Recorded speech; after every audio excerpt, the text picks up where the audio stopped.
story you are about to hear is true. The names have been changed to protect the innocent. Fatima Cigarettes. Best of all, king-size cigarettes brings you Dragnet.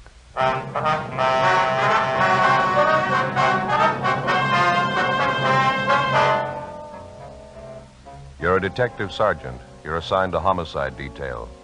An unidentified woman is found murdered in a hotel room. Cause of death, strangulation. There's no lead to the identity of the killer. Your job, find him. The latest Fatima sales report shows thousands and thousands of king-size cigarette smokers are switching to Fatima. For the month of October, coast-to-coast actual figures show Fatima sales are up 110%, or more than double. Fatima, best of all king-size cigarettes. Definitely the best quality in its class, but the same price as the cigarette you're now smoking. Remember, thousands of Americans are switching to extra-mild Fatima. Next time, insist on the best, king-size Fatima, in the distinctive golden yellow package.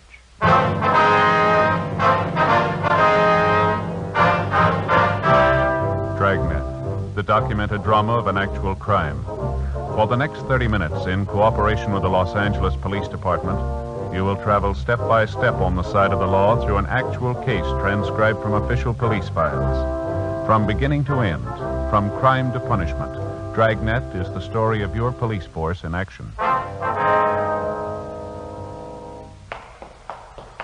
It was Tuesday, October 27th. It was cold in Los Angeles. We were working the day watch out of homicide. My partner's Ben Romero. The boss is Thad Brown, chief of detectives. My name's Friday.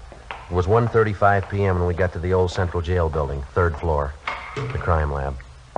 How you doing, Lee? Hi, Ben. Joe? How's it going? Did you check the stuff yet? Yeah, most of it. Come on back here. Okay. Well, this is all of it. Did you find anything we can get a lead out of? Nothing too good, no. I don't think you could identify it from what we've got here. The morgue post the body yet? Yeah, just this morning. How about fingerprints, Lee? They find any in that hotel room? No foreign prints, no. Dead end there. What about the woman's purse? Did it show anything? No chance. You can see the fabric here. Won't take a print. Yeah. Contents of the purse here, usual stuff. Mm-hmm. Comb, lipstick, keychain, 1 key on it, half pack of chewing gum, coin purse, a dime, 2 nickels in it. That's all of it. Yeah.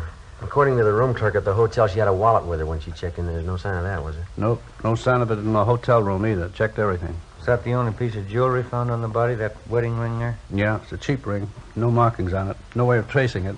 About the only thing I can tell you, she was pretty well dressed. That's an expensive bag there. Yeah. Sure not a cheap dress either. Same for a coat and shoes. They cost some money, too. How about labels on any of that stuff? One on the coat. Yeah? You can see right here. Benwick Department Store, Los Angeles. Coat's fairly new. They might be able to give you something on it. Yeah, maybe. The people at the hotel, get anything there? Well, it could have been better, Lee. The woman checked in last night around 8 o'clock. She registered as John Ross and wife, L.A. Anyone see the man with her? No, nobody. Room clerk says the woman came in alone. She said her husband was out parking the car, so she registered for both of them. Mm-hmm.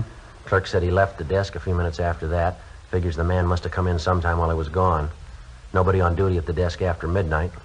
He could have left the hotel any time after that without being seen. She registered at 8 p.m. The coroner says she died about 10:30. You're not even sure there was a man with her, are you? Yeah, the woman who was registered next door to the murder room, she told us she heard a man and a woman arguing. It was about 10 o'clock. Said it got pretty loud. No idea who the woman really was, huh? I suppose that John Ross and wife business doesn't mean anything. That's pretty doubtful. About all we got to go on is the physical description from the coroner. She was a small woman, 5'1", 99 1/4 pounds, wasn't that it, Ben? Yeah. Brown hair, blue eyes, about 31, 32 years old. We got her prints off to Washington. Got any ideas? We figured maybe it could be a psycho killer. How'd you figure? The coroner's report listed strangulation as the cause of death. Yeah? Whoever did it made sure her neck was broken.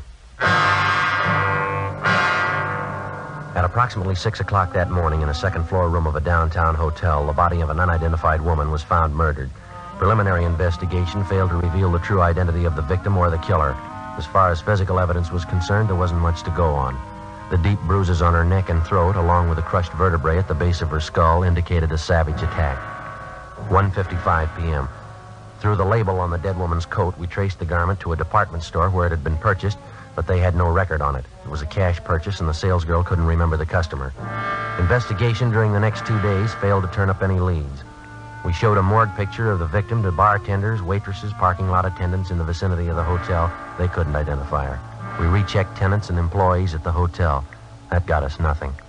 Thursday, 5:48 p.m. One answer I'd sure like to find. Yeah? The victim was a nice-looking woman, well-dressed, nice clothes. How come she'd stay in a cheap hotel down in the neighborhood like that? It doesn't jibe for my money. Well, that's hard to say. Sure got me stopped. 2 days leg work and we're no place. Well, we might be in better shape when we get that kickback from Washington. I sure hope so. Go ahead.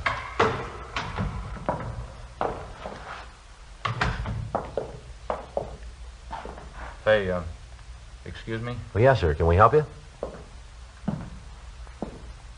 Well, no, I don't know. Guess that all depends. I'm waiting for a couple of detectives here. Well, who is it you wanted to see? A couple of detectives. Well, who are they? Well, it's pretty confidential, you know. I have to talk to them. They told me to see Friday and Romero. Ben Friday and Joe Romero, detectives handling the case. Yes, sir. I'm Joe Friday. This is my partner, Ben Romero. We're handling the case. What do you want to see us about? They said you were working on that murder case? That woman they found in the hotel? Yes, sir. That's right. That's so? I see your badges? Yes, sir. Here's our identification. Mm-hmm. Read about that murder in the paper, you know. You better come over here. Yeah. You're going to thank me for this. I got all you want to know about that murder. You mind telling us your name, sir? I don't mind. Al P. Morgan. I was a good friend of hers, you know. Used to work with her. You mean the dead woman? It's the same one. I never forget her face, Maud McLeod. Saw that picture in the paper and I said to myself, there's old Maud. You're pretty sure of that, are you, Mr. Morgan? Sure, I'm sure. Maud McLeod. Used to work together in the circus. Maud was a bareback girl, you know, best in the country, real trooper. What makes you so sure it's the same woman, Mr. Morgan? When was the last time you saw this friend of yours, this Maud McLeod? Well, I used to see her all the time. Worked the old Sells Floater together. Got a photo of her. You mind if we take a look at it, sir? That's why I came down here. I want to help out. She's got to be identified. And let's see. Got it here somewhere. It's old Maud in her circus costume.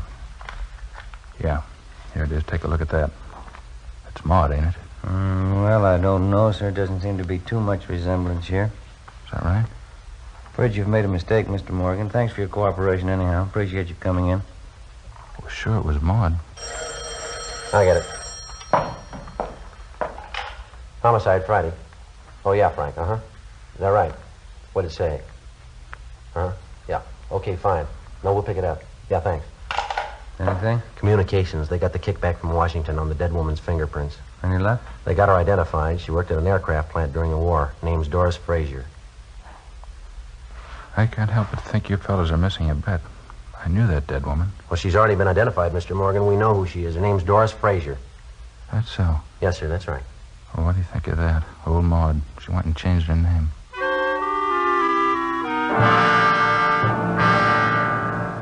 Thursday, 6:35 p.m. Ben and I went down the hall to communications and got a copy of the kickback from Washington. The murder victim was identified as Doris Eileen Frazier. She applied for a position as a typist at the Eagle Aircraft Plant in Burbank in 1942. Next morning, we checked the personnel office at the plant, and we found that Doris Frazier had been employed as a typist from 1942 to 1944. In going over her application, we found her last known address listed as 7346 Oakdale Avenue. Her application stated she was single, with no previous employment, with no known relatives. We could uncover no further information on the girl. We drove across town to the Oakdale Avenue address, a large apartment building in a better-than-average neighborhood. The manager told us that Doris Frazier had lived there up to 8 months before. He said that a few weeks before she moved, she was married to a tall, dark-haired man, but he was unable to remember his name. The manager also told us that the newly married couple apparently began having trouble from the day that they were married. We checked the next forwarding address, a boarding house for women in the south end of the city. Ben and I interviewed the woman in charge, Mrs. Frances Watson. We talked to her back in the kitchen of the boarding house while she polished a set of silverware.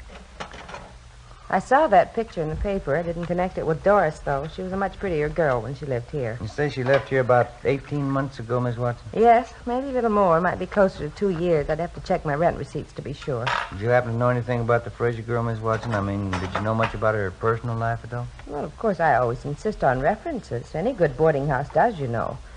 Doris was a nice girl in many ways. Of course, she had her shortcomings. I suppose we all do. When she first came here, she seemed like such a nice girl, and then she started to go downhill. I just don't know what got into her. Well, how do you mean, ma'am? Was she in some kind of trouble? Well, of course, when she first came here, we didn't know it, but she was married. This is a home for single girls, and we have our rules and regulations just like any other respectable place. Yes, ma'am, we understand. Well, as we came to find out later, Doris wasn't only married, but she was fighting with her husband. I understand he wasn't much at all. She was thinking of getting a divorce, as a matter of fact. Well, did you ever meet her husband, Miss Watson? No, I never did. I suppose it's just as well I didn't.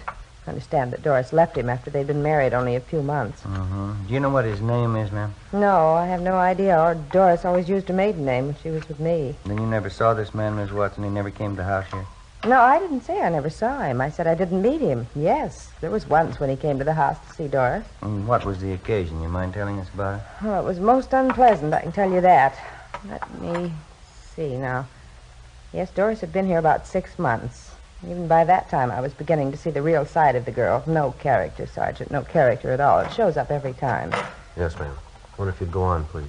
Well, as I was saying, it was after about 6 months when this man brought Doris home late one night, about a quarter till midnight, I'd say. Upset the whole house. How was that, ma'am? The two of them, this man and Doris, they stood right out there in the hall, had a terrible quarrel. The language, it was dreadful. The top of their lungs, too. My husband went out to quiet them down, but the man left before he had a chance to calm him down. He upset the whole house. Uh-huh. Now, this man that the Fraser woman was arguing with, you're sure that was her husband? Well, as sure as I can be. That's what Doris told me, anyway, the day after. I called her in and told her I just couldn't tolerate behavior like that. It upset her quite a bit, I remember. She cried, said it wouldn't happen again. That's when she told me she was trying to get a divorce. Is that what the big argument was about? Would you know that? Yes, she said she wanted a divorce, and her husband didn't. He wanted her back with him.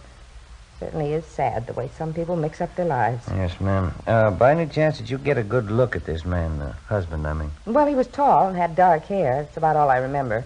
He was well-dressed, too. I see. When Doris Fraser left here, Mrs. Watson, did she leave a forwarding address with you? No, she didn't. I haven't any idea where she moved. What kind of work was she doing while she was living here? Do you have any idea where she was employed? Yes, that was one of the references she gave me. Furniture company. Down on Venice Boulevard, if I remember correctly. I have the address in my record book. Certainly is unfortunate, the whole thing. Yes, ma'am, it is. He even tried to talk to her before she left. Sat her down and talked to her for a whole afternoon. I guess it was just a waste of time. How's that, ma'am? And trouble with her husband. Terrible thing. He seemed to treat her so badly, two of them fighting all the time.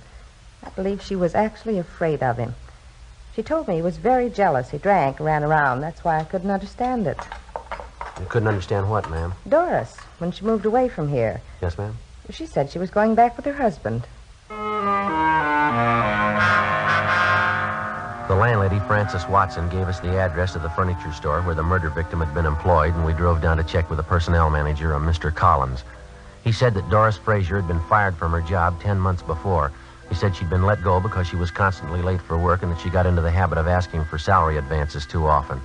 Collins also told us that he'd heard about the trouble between the Fraser woman and her husband. He said he'd seen the husband in the store several times when he came to call for his wife. He identified the husband as Stephen Arnold. The description was approximately the same, a tall, well-dressed man, dark hair, heavy build. The personnel manager gave us the last known address they had on the victim. The following morning, we checked it out, an apartment hotel in the East Wilshire area. She was still registered there, together with her husband, Stephen Arnold, but the desk clerk told us that Arnold hadn't been living there for the past 3 months. He had no idea where Arnold had moved. He didn't know where he worked. While the desk clerk stood by, Ben and I went upstairs and checked the apartment. Anything, Joe? No, nothing. Nothing in the bedroom. Like Lee says, she goes in for nice clothes, about all I can figure. Well, what you got there? I see it lying on the desk here. Looks like she started a letter and didn't get to finish it. What's it say there? Well, it's dated October 23rd. That's over a week ago. It says, Dear George, I've been meaning to write to you before, but that's all. That's as far as she got. George.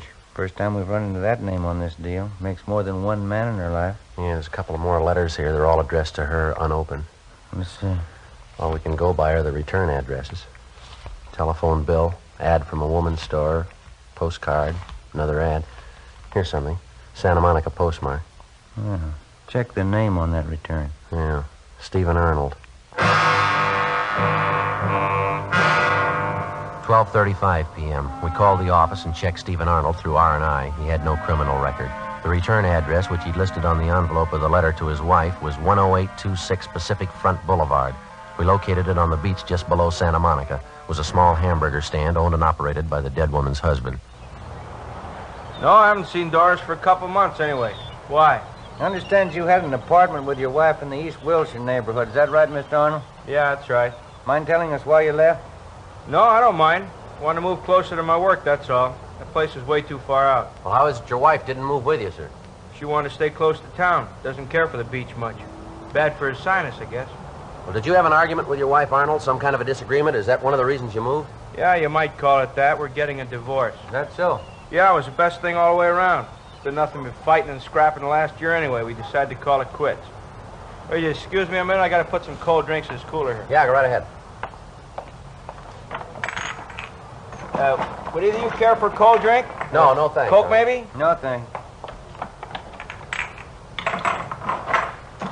Did you get the divorce from your wife, Mr. Arnold?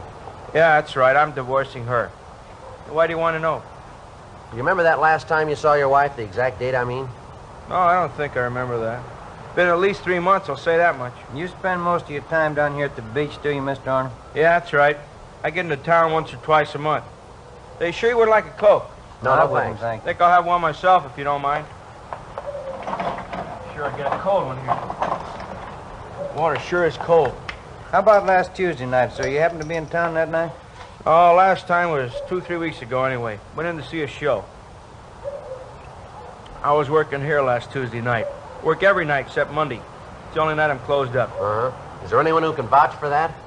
I don't think I get this. Why do you want to know? Well, is there anybody who can vouch for you? Well, sure, half a dozen people anyway. A fellow runs a place next door, the guys in the rest of the stalls up and down the way here, they can all vouch for me. I work till 1 a.m., same as usual. Hey, just a minute. Hey, Vic! Vic! Yeah, Steve? Hop over here for a minute. Something I want to talk to you about. Yeah, just a minute. Okay, Vic, thanks. He'll be right over. Hey, you fellas want a cup of coffee or anything? No, I wouldn't. Like to have change for that cigarette machine, though, if you don't mind. Oh, sure. Okay.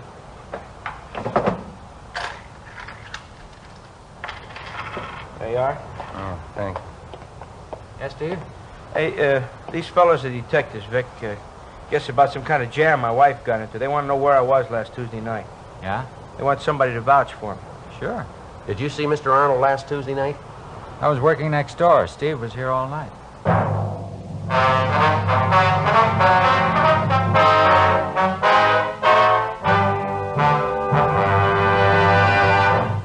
You are listening to Dragnet, authentic stories of your police force in action.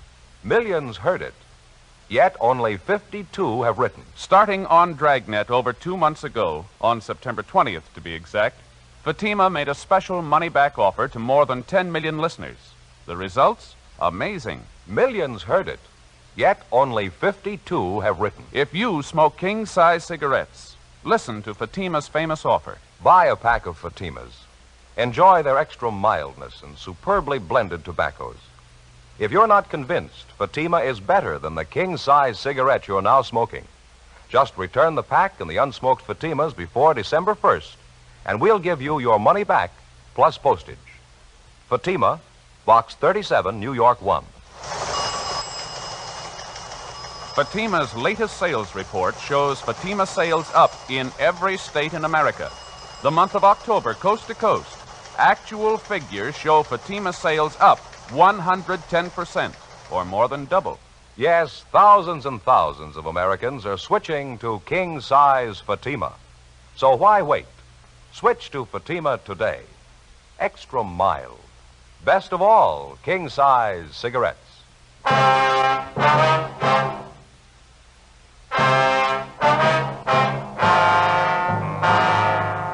Saturday, October 31st, 2 p.m. Ben and I checked with a dozen different concession operators in the neighborhood of Stephen Arnold's eating place. They all corroborated the fact that on the night his wife had met her death in a downtown hotel, Arnold had been working at his stand until 1 a.m. Despite all the previous indications that he might have been responsible for the murder of his wife, we had to eliminate him as a possible suspect. 2:20 p.m. On the way back into town, we stopped by the apartment hotel where Doris Fraser was living at the time of her murder. After checking further with the tenants and with the help in the building, we found out that the victim had been in the habit of eating most of her meals at restaurants in the immediate neighborhood.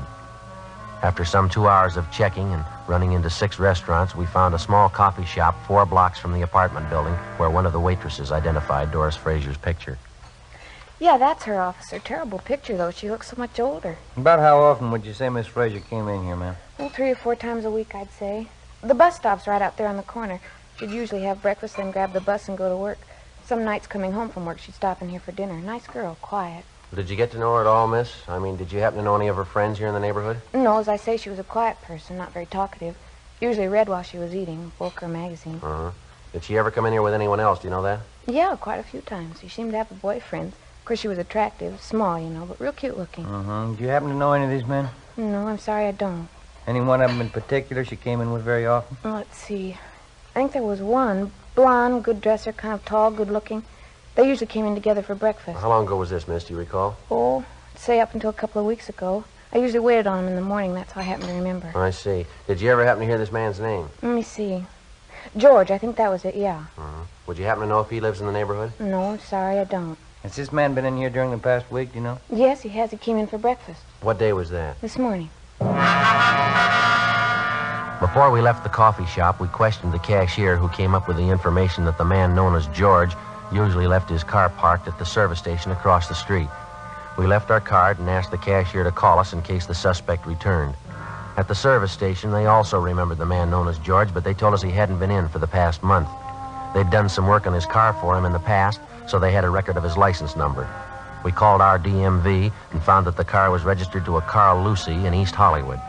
4:45 p.m. We drove out and interviewed Lucy at his home, but he came nowhere near the description of the suspect.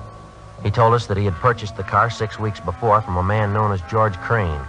He described Crane as tall, blonde, and well-dressed.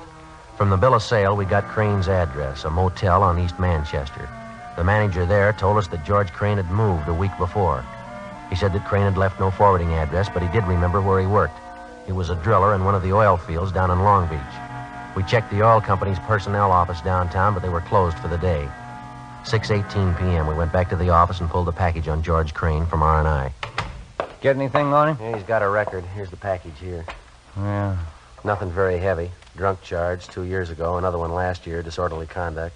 Resisting arrest. That's about all. Let's see. Yeah, description checks out all the way. You called the night office of that oil company, did you? Yeah, they couldn't tell us anything. Said call back first thing in the morning. Want to reach it? I got it, yeah. Homicide, Friday. Who? How's that, sir? Oh, yeah, sure. Yes, sir. No, sir, I'm afraid not. Yeah, thanks anyway. You bet. Yeah, goodbye. Well, that does it. Who was it? That guy who was in here the other day, you remember that Alfred P. Morgan or whatever it was? Oh, what did he want? Wanted to buy us a drink. He's celebrating. Huh? His old friend Maud. He just found her.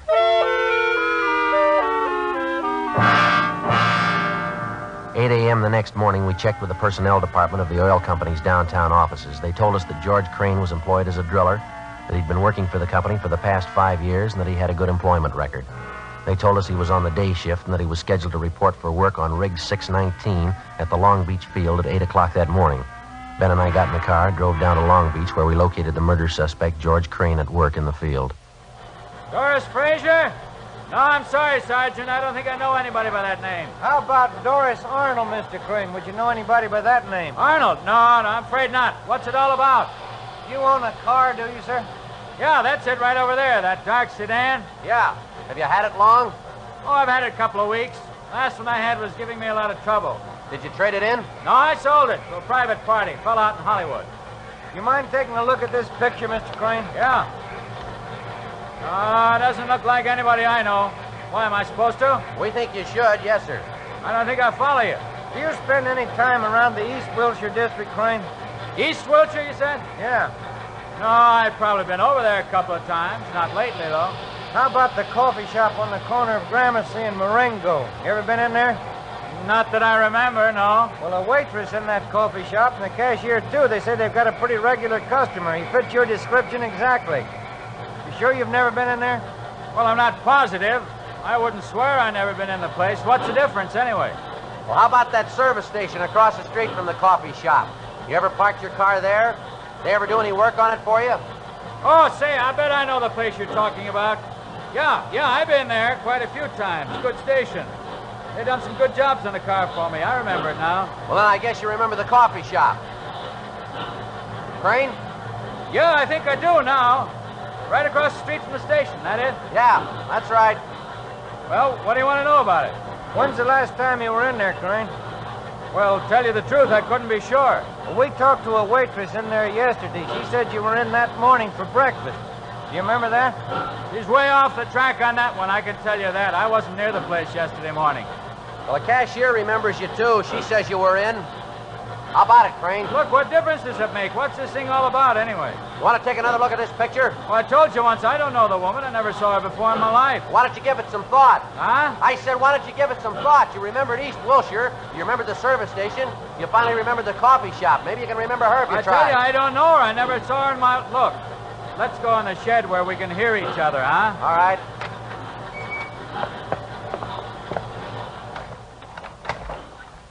Yeah, that's a little better, huh? The waitress in the place says you were in there quite a few times with a woman. You usually came in for breakfast. You stopped going there about 2 weeks ago. I don't know her. What's the matter, Crane? You figure you got something to hide? I don't know what you're talking about. I don't know her. What do you figure she's got to do with me, anyway? We checked her apartment, mister. We found a letter she was writing to you. You about ready to tell us?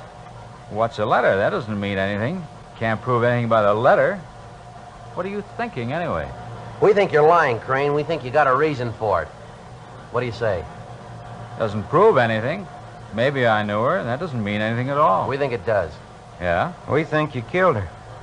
That the way it looks to you? That's the way it looks. I don't think you can prove it. We're going to try. Now, how about it? Will it go any easier for me if I admit it? That's not up to us. I don't know why I did it. What am I going to give for a reason? I don't know why I killed her. I wouldn't know, Crane. Didn't really have any reason. That sounds funny, doesn't it? No reason at all. I just killed her. What am I going to tell him? If I don't have a reason, how can I ask him to let me off easy? How can I ask him? I don't know, but they'll have an answer.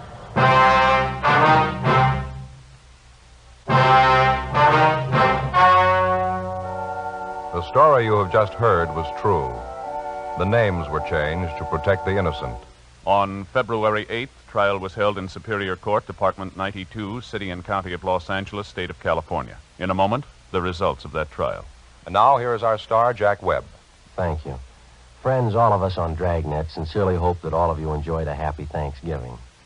And now, for a moment, we'd like to look ahead, pass along a gift suggestion for the coming holidays. Your neighborhood dealer now has Fatimas in colorful, smart Christmas wrappers. You'll find they make a perfect gift. Fatima's extra mildness and better flavor, Fatima quality, is bound to please every king-size cigarette smoker. Remember, this holiday season, give your friends Fatima in the distinctive new Christmas carton. Fatima, best of all king-size cigarettes.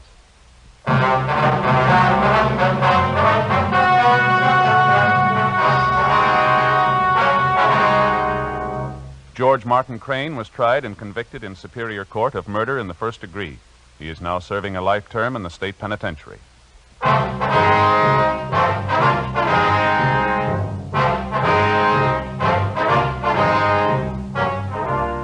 You have just heard Dragnet, a series of authentic cases from official files. Technical advice comes from the Office of Chief of Police W.H. Parker, Los Angeles Police Department. Fatima Cigarettes, best of all king-size cigarettes, has brought you Dragnet, transcribed from Los Angeles.